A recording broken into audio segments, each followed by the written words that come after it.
enemy can use death as an entry point to cause division and strife, discord, to steal your inheritance. He comes to steal, kill, and destroy. Mhm. So he can destroy your legacy. He can come literally and steal what was supposed to be yours if you don't plan ahead. So we have to, yes, naturally, this stress, and then the grieving process is longer, and you're angry, and then you're mad at this person, you're fighting. But that's his entry point. And I've seen him be so sneaky with it. And he comes in very, very quiet. And then all of a sudden, it's like now you fighting, you ain't talked to somebody in years, all because you didn't plan.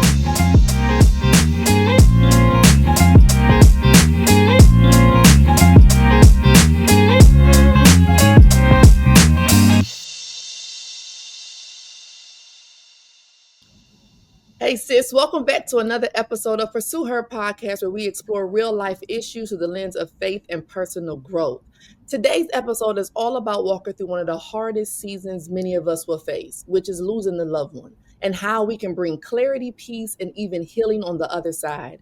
My guest today is an amazing woman of God who is doing heart-centered work in estate planning, helping families make wise decisions and avoid confusion after loss. Y'all, this is the conversation we don't always want to have, but truly need to. So grab a cup of tea, take a deep breath, and lean in. Welcome, Carolyn. How are you doing today? Thank you. I am doing very well. And thank you for allowing me on your podcast. This is amazing.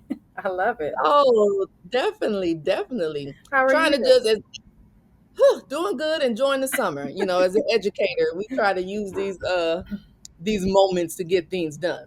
Right. Um, but I've been doing good, and I really I've just kind of, as the Lord has just been putting people on my heart, Mm-hmm. to fight to come. I just been like, okay, I know we crossed paths. Was that last year It was. at the Yep.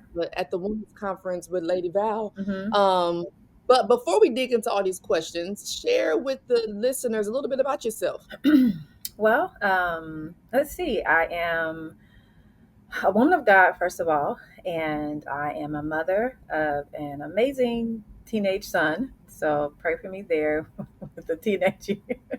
Yep, I I know. reside in Virginia, and as far as personally, outside of my company, Expedite, I genuinely I love to relax. I love to just have a good time. I love to be around other faith moving, forward thinking women, men, just individuals who are progressing in life. They don't always have to have my same background, but I'm truly intrigued by just people. Like, I love people genuinely. So I'm a person that I love to, believe it or not, I love to dance. I love to have a great time, um, and help people. That is something that's come naturally to me, and something I've been doing without. Now I get paid to help, but before then it's just something that I just have a desire for. So that's me in a little nutshell. Yeah. That's awesome. Yeah, that's the Lord. You have to get to that point to say, I just love to help people. That is the Holy I do. Spirit. Okay. That is definitely a calling, you know what I mean? And It that you is. could just walk into effortlessly. I'm pretty sure it's got its challenges on its own, but to Hmm. give back, that's really what it's about as his daughter when we look at stuff. Right. All right. So what led you into this work? Estate planning isn't something that many people dream of just doing. So how did it start? um, it started out with me wanting to understand more about myself. I was in a Mm. place where I was doing real estate investing full time. I had worked for a company. I was working for TRICARE, and my company laid off my whole department. And during that time, I was like, well, this is a good opportunity for me to jump head in. And then I was doing real estate investing on the side while working, but then I was like, let me just do it full time. And it wasn't fulfilling. So I actually, normally my son, he'll go visit my mom and my family in Texas because I'm currently in Virginia. And I said, I'm going to go with him and take that 3 month time out to seek God. I was working for my sister while still doing some investing on the side, and I literally I got away like with myself. I didn't see my best friends. No one really knew I was there, except for my family. And I really began to seek God and ask him, what am I supposed to be doing? Like, I want to have purpose. I don't want to just be another investor. I don't want to just do another job or just try to, or live this life aimlessly. Like I want to understand my purpose. And in that journey, God literally began to show me things in my dreams. And I mean, clear, Kelly, I'm talking like as if it happened yesterday. I started to think about all of the, when I, from a kid all the way up to now, I could recall funerals and things happening. And I didn't understand why I was having these vivid dreams. And then I heard one word, and it was a word probate. And I didn't even know what it meant. So I heard it a couple of times, and then I just kind of dismissed it because I wasn't really sure what it was. And so then I took the time out and I researched it, and I was like, God, what you want me to do with this? Because this got something, it's with dead people, dealing with, And I'm generally like a bubbly person. I love to, laugh, fun, have a good time. I'm like, what am I supposed to do with this? So he started to show me how, in my own family, how when we lost loved ones, all of the pain points, and he was giving me solutions to those pain points. And I still didn't know what I was supposed to do with it. So I started to write down these ideas and these concepts and providing unique solutions to them. And although I had all these things down, and I was really, I had some sense of a goal, I still had fear because I had seen no one else do what I do. I didn't. I'm in a whole new territory. It's nothing like my background that I saw before. So then I hired me a strategist, and this strategist was God sent, literally. And when I tell you, she literally helped me birth expedite. She did. She helped me literally come up with the right team, how to execute things. And it was like she was there. And through that, I gained confidence. I was able to have the right people around me because I didn't know it. I didn't know I had to, get attorneys with me to help me with probating, all this stuff. And so the vision started from me seeking God. What am I supposed to do? And then from there, I began to cultivate the dream, cultivate the plan, and hire and honestly invest in myself to get the right people around me. And that's how it started. And yeah, it's kind of birthed into this almost 8 years later, actually over 8 years later, it's birthed into this. So yeah. What a blessing. Now, do you only help families locally or do you help families like all around? How does that look? No, it's actually within our 50 states. So when it comes to settling in a state, so when someone loses a loved one, we primarily do things in Virginia and the surrounding areas because it's a little difficult to help whenever you settle in a state. Let me just start there. It is not. It comes with bank things, going into the home itself, having to maybe have an estate sale, to having to clean out properties, going with them to court. Like I actually hold my clients' hands, I go with them to court, and I do everything. And it's kind of hard for me to travel and do that unless they're willing to invest that time and the money for me to travel out to different state. We normally stay locally. When it comes to estate planning, then we're able to do that in all 50 states. And that's when estate planning is more of your wills, your trusts, your medical power of attorneys, things of that nature. We can do that in all 50 states. But the settlement part, we normally stay, the furthest we've gone out is North Carolina. So, yeah. Okay, that's all. I'm learning a lot because I when the Holy Spirit told me to invite you, I said, Lord, somebody about to die. I'm like, Right. you in my What does it I'm like, mean? God prepare you. Does that make sense what I'm saying? Like, I'm wise enough to know that, but he's also like, no, it's just information you need to know, period. Yes. Not because somebody's going to pass, which Yes. everybody has a death date where they are, but it's like, no, get yourself in order because he also knows very much with me. I like to be planned. The thing, because there's so much in life we can't control, Right. right? There really isn't. But then there are some things that we can, and I like to put my focus and attention on those things, you know what I'm saying, Yeah. when possible. So I think a lot of families, even especially within our beautiful Black culture, in our community, we don't talk about it a lot or we wait till it's too late. Right. Why is estate planning important even before something happens? Are you feeling frustrated or defeated while waiting on God's promises? It's hard, I know, but the wait is part of your growth. In this digital download, What to Do While Waiting on the Promises of God, it gives you practical steps to stay focused, strengthen your faith, and keep your trust in God. Don't let frustration steal your peace. Click the link in the show notes and get your copy today. because it can minimize a lot of stress. And I'm giving Mm, you the political answer. But if we take it to the spiritual part of things, I have seen not only in my family, but a lot of families that I've served, that the enemy can use death as an entry point to cause division and strife, discord, to steal your inheritance. You know, he comes to steal, kill, and destroy. mhm. So he can destroy your legacy. He can come literally and steal what was supposed to be yours if you don't plan ahead.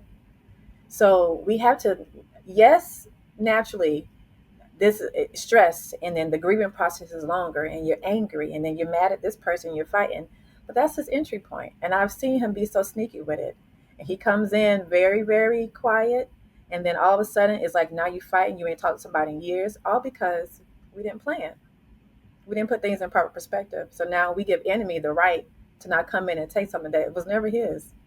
So yeah, that's why it's important. I love that perspective, and that definitely isn't something I've heard of. You know what I'm saying before, because one, this conversation isn't really had, but such, like you said, not just the natural standpoint, but the spiritual aspect of it. We talk about wanting to leave things right for our children and Yeah, create the generational wealth or whatever we have, and to pass it on. But there are still laws. There are still things that we have to have in place if yeah, we want to have these things together. I think we just look at the Bible, right? And we hear about Abraham and Joseph and all the stuff they left behind, but not realizing what probably was even going on behind the scenes of yeah, that. You know what I'm saying, to make sure it was protected and covered. Oh, that's deep. I can sit with that little nugget yeah. Let me on this. say this part, and the guy was showing me this maybe a couple years ago, maybe even longer. I would say up to maybe 3 years ago. He showed me this.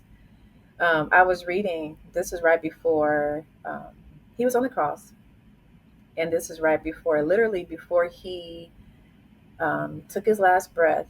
He was giving out assignments, but before he gave out the assignment to John, which was the person that he had put in place to take care of his mom. Remember, he said, "Behold, your mother, and mother your son." Mhm. Well, right before that, they had took God's clothes. Remember um, the guards that were there at the bottom. They had took his. They were casting lots. They were casting Right. bids off of his clothes, his robe, right? And they were ripping it apart, and they were trying to figure out who's going to get what, right? So then it showed me, wow, even right before God died, people who weren't even a part of God's family were literally casting lots. Like they were waiting, and it was something of value. I mean, why would you gamble with something that has no value, right? So now they're Right. gambling over his items, and right before, and this is what God showed me. He had put in place something for his mom. I'm going to make sure, mom, that you are taken care of. Literally before he said, "I commit my spirit unto thee," he made sure that his mother had a home to go to. And then the same thing with John. So it was like, okay, God, you were showing me all the disruptive behavior, people literally trying to figure out what they can steal and then take from you, literally while you're on the cross. Like, we have to do this. We have to stop and make sure that our family is taken care of and that things are in order. So he's been showing me little things in the Bible, like, what happens when you don't have things in order. Do you know what I mean? Such a perspective, yeah. Because I just was watching Passion of Christ with my son the other day, so it's really extra relevant. Oh, You know what I mean? yeah. Like in my mind, because it was right through all of that. There still was a part of him, like I still, this is my family. In that dynamic, that was his mother. Mm-hmm. But even then, to be like, let me set this up. Let me make sure this Right. is straight even in that moment. Right before, Wow, literally right before he took his last breath, he was like, that's the last thing. Well, his seven, right within the seven last sayings. Right, right. yeah, yeah, yeah. He made sure that he took care of things because it wasn't even theirs. And people, they be waiting. Believe it or not, they wait for people's demise. They be looking around to see. When our whole estate sells, it's surprising because the neighbors be coming trying to see what they can get. They just want to be. They just want to. It's what happens. It's It's what the happens. reality of it, Yeah, and we it's what need to happens. be prepared, wise, and not ignorant Yeah. to the aspects of life. So, can you walk us through what happens when someone passes and nothing is in place? What are those real life consequences? Oh, oh my Lord. So there's so many different scenarios. I mean, there's so many different scenarios, but to make it more on the court side, like a general perspective, not just going delve into someone's personal life. But if you do not have an estate plan, you are telling the state that you're allowing them to choose how to settle things. Now they have their hand and they are going to appoint someone. They're going to say, now, since you didn't get it together, I'm going to tell you how much you're going to pay me. And then we're going to keep an account of that for so many months, years.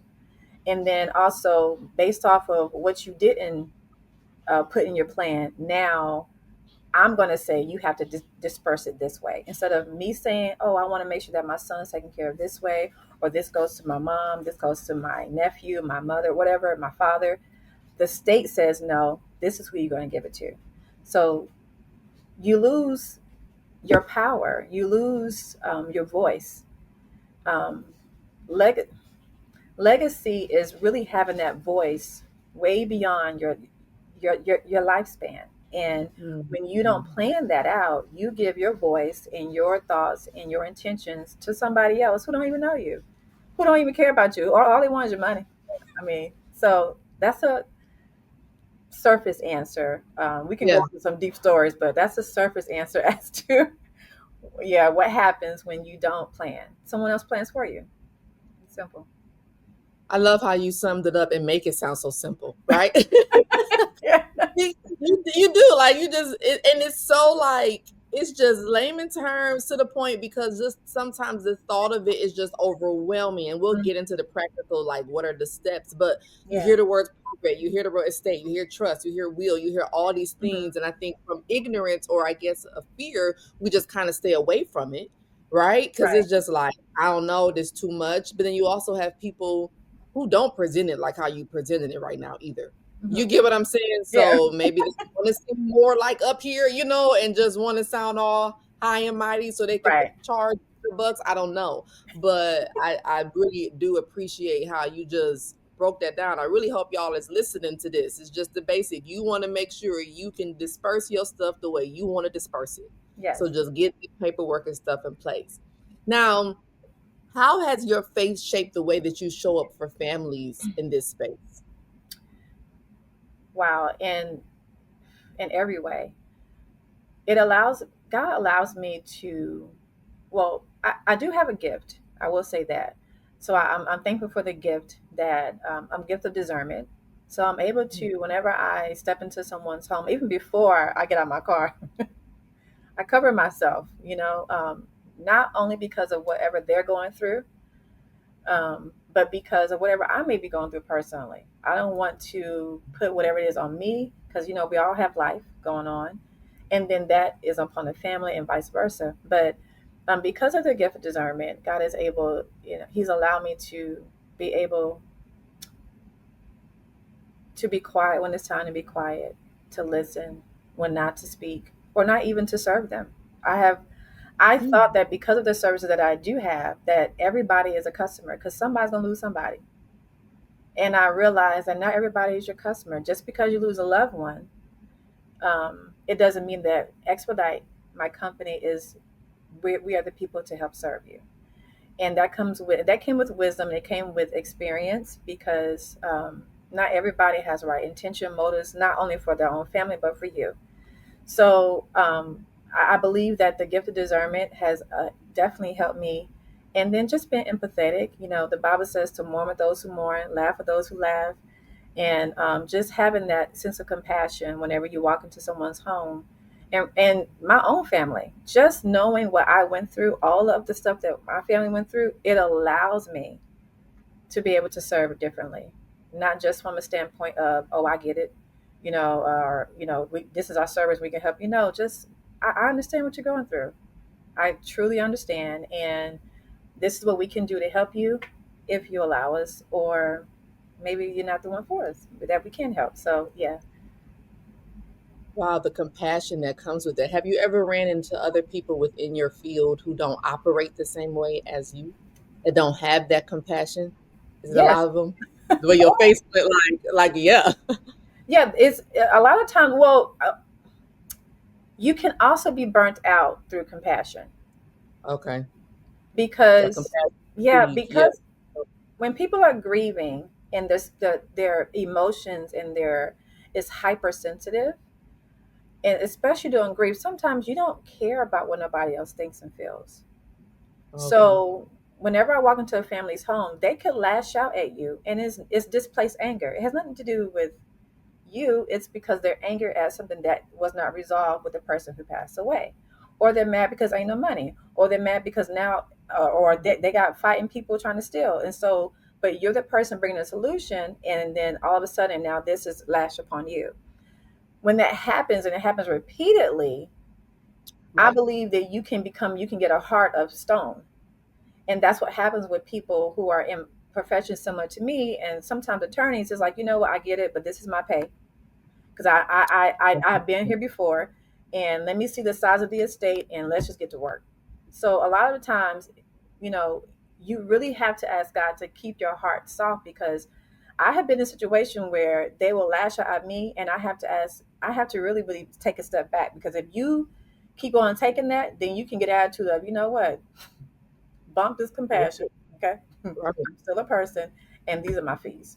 And that's what happens, I think. I think that a lot of people start out with compassion, but then dealing with people, they can make you really get on a just the business side of things, you know? Like this is a transaction. Wow. So Yeah. I yeah. see that. Yeah. Your defense mechanism, right? After a while, and you carry all of that. I know you Yeah, like I'm here to feel help you, ma'am. all of that, right? Yeah. And they come at you, and yeah. Yeah. Yeah, never. Yeah, I guess so. And just being the wisdom, you definitely. Well, we need God in every sector of where we operate, but really And in this amen. case, you seeing the worst of people when it comes to grief. You Yeah. know what I mean? When Hmm. it comes to death, the worst comes out a lot of times um, with people. Right. So for a person who is listening, it Hmm. might seem a little overwhelming, and they need to know, like, okay, this is something I need to do. What are a couple of first steps that they should take in this direction? Um, order. And when I say that, what I mean is, for someone who is looking to start out with creating order and getting things in place, I would say making sure that everything that you own that has monetary value is has the proper beneficiary in place. So almost every person, especially from the age of like teenager on up, they have bank accounts. That Mhm. is a part of your estate. And just to be clear, an estate is every single thing that you own and that you have accumulated in your life. And when you have a plan, your estate plan, is it you're planning, you're putting in place a plan for your things that you have accumulated, your estate. A lot of people don't think I have an estate, but if you have a bank account, if you have clothes, everything that you've accumulated, your computer, your business, it brings an income. This is your estate, and you there should be a plan in place for it. So small as a bank account, whether it be 500, 300, 5,000, whatever, make sure that your accounts have your payable upon death or your transfer on death attached to it. So you need to go to the bank. That's free. It doesn't cost anything for that. You go to the bank, say, hey, I just want to make sure that I have the short term is called POD, payable on death, attached to my account.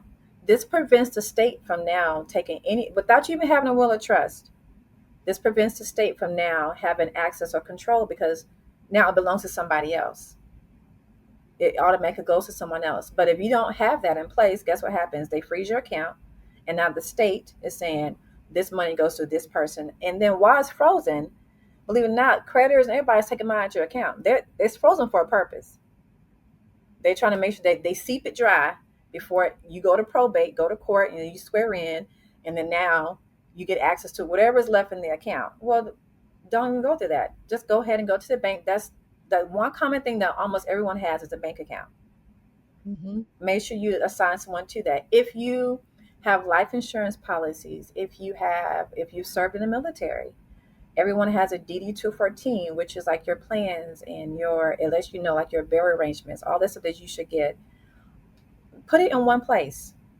Whenever people hire us, and what costs a lot of money is now because they're grieving or they live in a different state or they're just overwhelmed, we're having to sift through paperwork and find insurance policies, find out, like, my parents don't live in my state, they live in Texas, I live in Virginia. We don't have the same banks, we don't have the same banks that you have in Florida. So Right, how do you right. know to go? I have three different bank accounts with three different companies, right? One has a business account, serves for business purposes. One is personal, for personal purposes. My son has an account because they have great benefits for teenagers. But if I should transition and my family is in a different state, how do you gonna know what accounts to even go to? You're right. Now, when the money's not even, let's just say I transition and the money wasn't, they didn't know that I had money in a certain bank account because they can't find the paperwork, nothing, right? I'm paperless and they can't get access to my computer because it's locked or whatever. And I have money. When that money is unclaimed and I have thousands of dollars in the account, it goes back to the state. Now my son's inheritance or whoever I want the money to go to, it's lost. So the simplest thing is creating order. Make sure the stuff that you do know that you have, there's beneficiaries attached to it legally. Like you went to the bank and you put their names on the after you should transition on the account. Kelly, you and I are business owners, and most often we have business accounts, right? Hmm. Well, with business accounts, we can't do transfer on death of business accounts. That we can't do that. That's not something. Personal and business accounts are completely different. So with personal, you can add that. Well, when it comes to business, you have to make sure that your articles of your organization are in order. You have to have in place who is going to take over should I transition. That's the person who's going to be now in charge of my bank account. So we as business owners, those of us who are, entrepreneurs, we have to make sure that those accounts are set up a certain way, and that's also free. These are things that you can do free now until you have the resources or until you're ready to now go ahead and create the wills and the trust. So that's just a couple things we can do to kind of get us in the right direction, or just to start. That's good, and this is the first I've heard of this. That is Yeah, very, very, because I'm in my notes like I'm about to rewatch this episode myself a whole bunch of times. yeah, And for my son, he's in the military. Like, wait, where the DD two for whatever you said? yeah. Where's Where's that? this bank account you just opened up? Did you get this stuff? Yeah, Mm-hmm. it's just the ignorance. We just don't know, So no, and a lot that's of what it is. people aren't sharing it, and they aren't talking about it. And honestly, I don't see a lot of. We feel more familiarity. I guess I always say that Mm-hmm. wrong. When you see someone that looks like you, Yeah. right? And there's not a lot of people who look like me who talk about this. So Mm-hmm. from its own ignorance or my own biases, you just kind of stay away because you're like, I don't know, can I trust them? Are they trying to get Yeah. over on me? You Yeah. have all that stuff that comes, so we just kind of stay away from it. So I really, really appreciate this conversation. And like you said, I was going to ask you, like you just broke it down, just what is an estate for somebody. So whether you're renting in a home, or you lived in an apartment, there are still things that you like perfect a bank account, that alone. And that right now is what everybody has, putting that stuff in place. Yeah. So good. This is Yeah. so good. I'll try not to write notes, but I'm gonna just go back and rewatch. Yeah. Write your notes. Now, Write your notes. yes.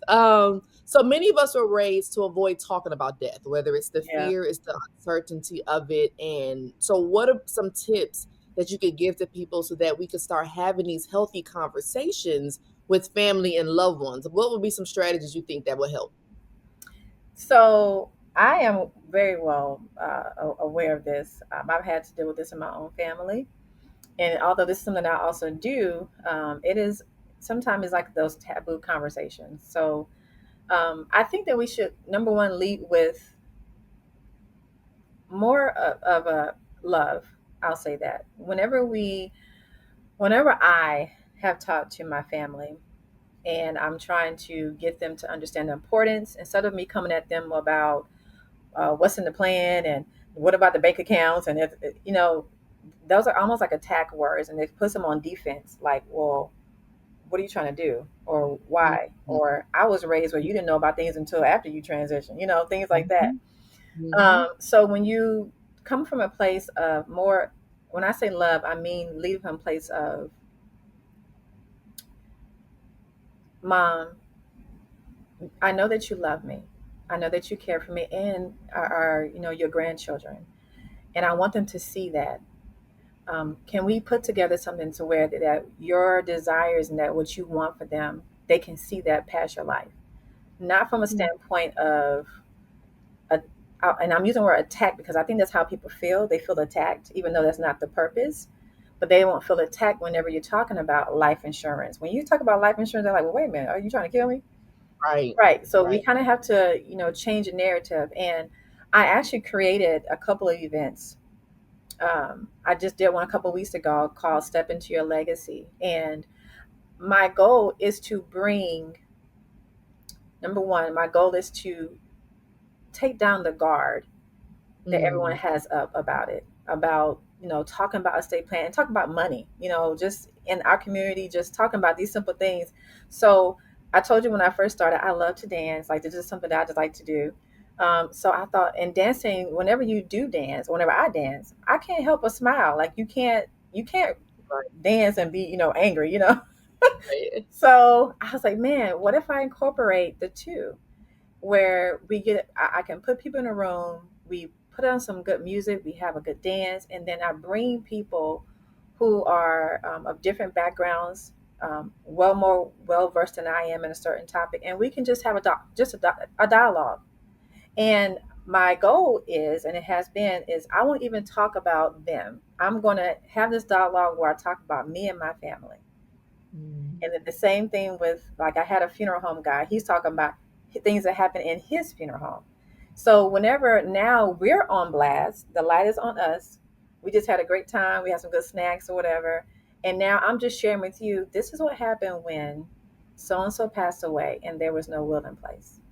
Let me tell you how I lost my inheritance. My grandfather gave me houses and land and had out, but my step grandmother stole it. Let me show you how she did that. And so now I feel like my hope is to break the barrier of this, and that way it's more receptive and it's in a fun environment. You can't help but have a good time. And then I'm not even talking about you, although I am, Right. but I'm gonna focus on me so that way I can give you solutions through my own experience. That was the whole reason why God, I think, gave me the vision where He gave it to me. This is the pain point. Carolyn, you lost houses and land that your grandfather gave you in a will. The will was destroyed, and now let me show you how to help somebody else. But let me do it in a fun way, So, um, that's the goal, is to, create these events, make it fun to where it's almost, they release their guard, and the setup is like a lounge, meaning it's like little Mm. bistro. It's like little bistro chairs. It's chairs like I'm sitting in now. Oftentimes when you go to a conference and you sit in them rooms, like, you're prepared to be on guard. Like, oh Lord, you know what I'm saying? What we're finna talk about. But I want to take away all that. I strip it. I literally, Got we it. have, we're sitting in comfortable chairs. It's two seaters with it's a husband and wife together, or it's four people together coming. And it's just, let us just talk. And I'm not even gonna talk about you. But if you have a question, I'll answer it. I'm gonna talk about me. I'm gonna tell you what happened to my family. And then Right. hopefully through my experience and everybody else here on this panel, we can help you. And then that's it. And then it ends up, everybody's now asking questions. Well, hold on, because I I have a blended family too. I used to be married. I'm not married anymore. Now, Mm. if I get married again, now I got a whole blended family. What do I do? How do I protect what I've been working so hard already for my kid? Then yet I incorporate a whole nother family. Like, what does that look like? You know Mm-hmm. what I mean? And this is, most people have blended families. So now, Yeah. don't I just put it on me? I want to get married again. How am I going to do this? Let me show you what I'm gonna do with my trust. How do I plan to plan it? If something should happen to me and my son is a minor, how do I make sure that his money is not taken and that he's still like? So let me just tell you what I do, and that's how I've been working on breaking those barriers and leading with love, and just I just talk about me, and then they end up normally just joining in. You know what I mean? So yeah. Yeah, that's definitely a great way and approach. But you're so anointed for this. This is just really amazing. With just what you're doing and just how you're presenting it and just the awareness, where this Mhm. doesn't even feel like a taboo, Right. conversation. Yeah. Just like, no, this is just life. But this is so much what we say we want to do. Like as business owners, I want to lead this for my family. I want to do all these things. There's not a person that I've ever met that doesn't want to leave something better for their kids. Yeah. There's not a person, but then they really don't understand, Hmm. what that looks like. It's just like people who I know that they want $1 million business, but then you don't have a business account, type of thing. Like, and setting those Where things money gonna up. go? Right. It's more than just like we get these desires, right? We feel Hmm. it in our heart, we feel it in our soul, and then I thank the Lord for this conversation. He's like, but now let me give y'all the strategies that Right. this is what it looks like. We go in faith and works. And it's not as daunting as what we think it is. It's just the ignorance of it. Yeah. So That's all it is. I'm about to get on this family text thread right now. As soon as we get off and say, y'all, I just did an interview. We needed a family meeting. But my family is close enough, right? Where that we're already there. Where I've just be like, okay, estate Hmm. planning. Let's do our little monthly family meeting and let's get with it. Yes. Um, I love it. This is so helpful. This is so much good information. Have you ever witnessed a family with working with them and they've experienced a lot of guilt because they didn't plan ahead? Oh How do you yeah. help? How do you help them navigate that? You know, the guilt part, that's going to take a lot of self forgiveness of themselves, and that is something that I can help you with settling the estate and lifting the burden that comes with that. But truthfully, the guilt is something because I'm actually dealing with the family right now. And a year ago, the son was like, kept messaging, "Hey, Carolyn, we need to get with you. My mom needs to get this and this." I said, "Okay, I'm here whenever you're ready." You know, um, all right, all right. So how much is it? A cost again? All right, and how much is okay? Bam, let it out. I'm gonna get back with you. Perfect. A few months later, go by. Hey, Carolyn, tell me one more time. How much was that? That Mhm. I got you. And unfortunately, she passed away in March. She transitioned in March. And you can see a lot of, dang, Yep. we, I kept saying I was going to do it. Yep. And now I'm like, well, it's okay. We're here now. Let me walk you through the process of now the probate. Let us hold your hand through that. Do you want me to help you? Do you have an idea of what it is that did you guys even talk about what she wanted? And let's honor her just by the conversations. Are we on one accord? Can we honor her? And what does she want about this? So now I'm in hopes that, she had a conversation with them, which she did. And then now, okay, based on what you said, this is what we're going to do. So I can hold your hand literally through the process afterwards. But when it comes to the guilt part, um, forgive yourself. It's okay. Now, and I told him, I said, one of my goals is if I help a family who didn't have an estate plan, I don't want to leave them there. I said, so your mom Mhm. didn't have one. Do you have one? Right. So, although, yes, I'm going to hold your hand through this, we're going to get through this together, we're going to settle her estate. I need to make sure that before you leave, that you have your appointment set to make sure that your will of trust is done. Because we don't want to Mhm. perpetuate the same thing. A Right. lot of times while people are grieving, they're like, oh, I got to get it done now. Oh my God, I'm going to go through all this stress. And then life happens. And then, Yep. oh, I'll get to it. Oh, yeah. And then it happens all over again. I've been meaning to get that thing. So let me know. Let's just go ahead and make your appointment now. That's how I can help. That's the best way, just so yeah. No, that's good. Now, for someone who is, I mean, well, hopefully they will hire you once we put all your information below the show notes. But for someone who is looking into this, they want to work with the company or work with yourself when it comes to estate planning. They're trying to be proactive. What is a reasonable price range? Like, you, because I know some people probably do the most, dependent. But what is a reasonable price range that they should be on the lookout for when it comes to estate planning?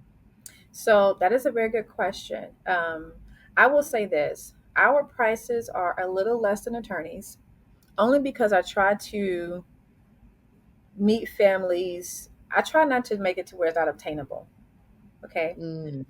But starting all the way from having a power of attorney all the way through having a trust, it goes from 300 all the way to 5,000. Okay. So, and 5,000 is your trust plan. And then if you have to fund your trust, and we can talk a little bit more about that because I know I'm using unique words like you may think you have to put money in it. But if you have to, funding is changing the name of the asset to the trust name so that way it doesn't, it's hidden. It is not in your personal name. That's how a lot of people have a lot of assets, but then it looks like they don't have anything. It's Mm, because they funded their trust. They changed that. They, if you have a home, it's not deeded to you anymore. It's deeded to the trust. got it. Okay. So to answer, go back to answer. I know I kind of went into a lesson, but to go That back to was answer good. your question. Yeah. Um, Depending on the type of trust that you get, um, should can determine how much you pay. But a good range is between, or estate planning can be from 300 all the way to 5,000. If you're looking for dynasty trusts to where they last for like eons, keep going and going and going, those can be in the thousands, like 10,000s. Um, Okay. yes, and we don't, unfortunately, we don't do those. But I do know attorneys who do assist with that. But I would say between um, 300 to 5,000 is a good range. I know it's a big range, but Right. just to start, if you want to just get your power of attorney, that means if something unexpectedly happens to you and you need someone to speak on your behalf that you can trust to do something, that's your power of attorney. That's something that you should have in place because life happens. You can get an accident, God forbid, and then you need someone to speak on who would that person be? And I hate to say it this way, but I know this is a touchy subject, but I've seen so much, Yeah. Kelly. But we assume that we want it to be the spouse, You're right. but it may not be the spouse. Sometimes the spouse may not be as strong as you in a certain area. Right. That may put too much weight on the spouse. Or sometimes people are in the middle of a separation, and but yet you're still not divorced, and so they automatically assume it's the spouse, and you may not be your spouse. So it's important just to have the smallest thing, your power of attorney, in place that somebody you know you trust. If anything should happen to you, that person be the person who will speak on your behalf. Because we automatically think, where's a husband? Where's a wife? It may not be that Yep. person. Yep. It's not because it could be because they're not a good spouse. Or it could be because they're not equipped. Some people, in marriage, they have strengths and weaknesses. One may be Right. stronger in finances, one may be stronger with this, and then you give them that order in order for them to say, well, I want them to. And it happened to my family. This is how I'm speaking to you. It happened to where my uncle, when my auntie was on life support, he didn't even show up at the hospital for one whole day. My mom and them had to be there. We're like, yo, where is he? He shut down. He could Mm, not, and he was like, whatever you guys decide, you guys just do it. yeah. And that was her husband. So, just the smallest thing, you have to have those things in place. So yeah, yeah, Wow, wow. This conversation was amazing. I really, really hope that listeners, the Lord knows who's supposed to hear it. yes, Um, but I really hope that they take heed and don't put this on the back burner. It's just so much nuggets. This is the type of episode you need to re-listen to just to take the notes, and follow up. But I know this wasn't the easiest conversation, but it was such an important one. yes, Carolyn, you reminded us that preparing for the future isn't just wise, but it's loving. She shared a lot about what it really is and the kingdom work that you're providing and clarity and order and peace when it matters the most. Sometimes the most loving thing we can do for our families is just to prepare. It's just to prepare to have these wise absolutely, conversations I definitely appreciate you being on here Thank today. But you. can you share? I'm going to have your information in the show notes. Mhm. But can you share a little bit about how people can get connected to you? Because I don't know about y'all, but I'm gonna book me a consultation or something. So let the people know how they can connect with you if they're interested, just to know a little bit more and they want to put some steps in place. Yes. So the phone number to the company is 757-731-3828. My company is called Expedite. My website is www.expedite.today. www.expedite.today. We're on Google. If you Google Expedite Wills and Trust, you'll see my big old face on there. And you'll also be able to see reviews of of our company and the people who we've served in the past. And of course, it'll also have our website there, our information there. So yeah, you can reach us those, or you can email me info at expedite.today. If you want more information about that, we also have an affiliation program.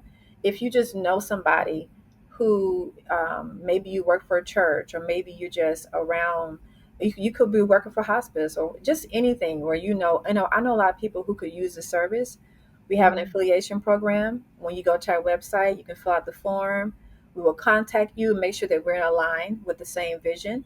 And any services that we offer to the community, you will get 10% off of that just because you referred us. It's our affiliation program. So there are people who really, they just be like, yeah, they get paid just because they know somebody who needs help. And then it's not them, but and then when they refer, they get paid off it too. So yeah, you can reach us there. Oh wow, awesome. Well, yeah, I know I'm about to sign up for that affiliate program because I'm about to shout this from the mountaintops because this is just so Mhm. practical. You've taken away so many fears. And I could just I'm speak, I guess, for myself. glad. You know what I mean? I guess I can only speak for myself. So many fears, especially as my parents are getting older, and you like, Hmm. hey, where's this paperwork? And Yeah, just even addressing it where it's like, no, I'm not saying you about to die. yeah, No, I'm just trying to make sure things yeah. are prepared so we know what to Just do lead and with how to love, and then move. invite them to Yeah. an event. I'll have them dance it out. They'll be fine. That's perfect. Do you ever do virtual events like this? I know it doesn't include the dancing, but have you ever extended even You to the know, virtual? I have, but I did it more so when we were in COVID. Oh, I may okay. need to reintroduce it, but when we were in COVID, a lot of clergy and churches, believe it or not, a lot of pastors didn't have their stuff together. So I was meeting a whole bunch of pastors, and they was like, Got well, it. I need to make sure that my wife is taking care of the congregation, all this stuff. And so we had a lot of Zoom calls during COVID. And then when it lifted, I went back to our, Okay. the public sector. But I mean, I can bring it back, but yeah, we do. Matter of fact, Awesome. we did one. Oh man, no, actually, one that it was maybe a year or so ago. We had one in South Carolina. Um, but it was again, once again, it was a church. A lot of yeah, it was a church. So yeah, but we can. Say, keep it in mind. Well, ladies, thank y'all for listening. I wanted to leave y'all with the scriptures. Proverbs 13:22 says, a good man leaves an inheritance to Yes, he his does. children. Just gave us strategies of how we can make sure this happens. So please check out the show notes. Please go check out her website. Give her a call. At least go to your bank and get the POD and get that stuff done. If nothing else, get that completed this week. And until next time, continue to pursue her being heroic, empowered, and resilient as a daughter of God. Take care.